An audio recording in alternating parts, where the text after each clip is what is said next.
Updated September 28, 2018, 7 hours 17 minutes and 44 seconds. During footy seasons past, on any given game day, the Irish club of WA in Subiaco would have been packed with punters. Now the venue, off Hay Street, is at risk of closure.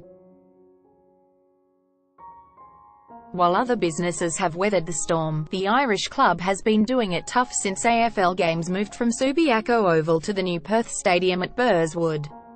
And while all eyes are on the West Coast Eagles ahead of tomorrow's grand final, it's just one of the retailers in the team's original heartland pleading with fans not to forget them. The club has suffered tremendous losses, manager Jill Kenny said. We can no longer afford to pay for a full-time manager. Most of the people who are running the club behind the scenes are unpaid.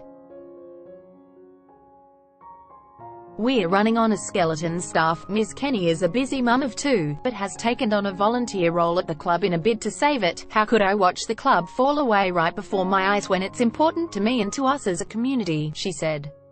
Time to move on from footy. Kim Knight manages the iconic Regal Theatre on Rokeby Road and is also chair of the local business group, Subiaco. She sympathized with venues that have fallen on hard times, but said the loss of footy came as no surprise and should not have caught any businesses off guard. Without sounding harsh, we all knew about it for years, Ms. Knight said. There were a lot of businesses that prepared for that. Football will always be a part of Subiaco and part of our history, but as a business community, I think it's time we move on from that and look for new opportunities and recreate ourselves. I feel like most of us are trying to look for a way forward, positive change, different branding, how we can approach this with a positive mindset and create something new from it. Subiaco needs year-round economy. Mayor commercial vacancy rates in Subiaco remain high at about 24%.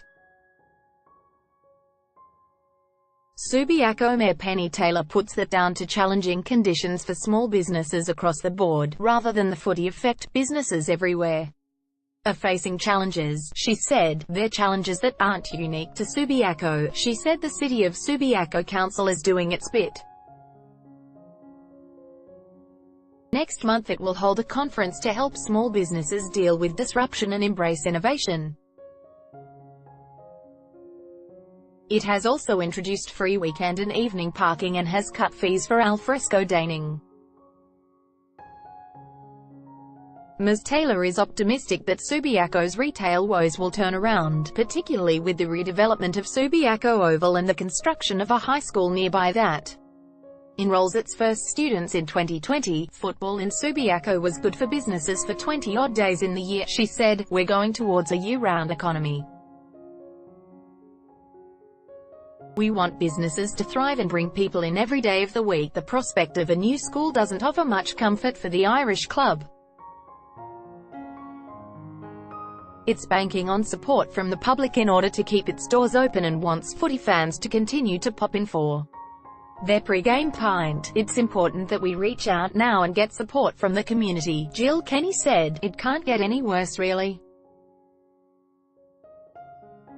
I hope. Topics: business, economics and finance, Australian Football League, Sport, Australia. Subiaco 6008 first posted September 28, 2018, 7 hours 8 minutes and 20 seconds.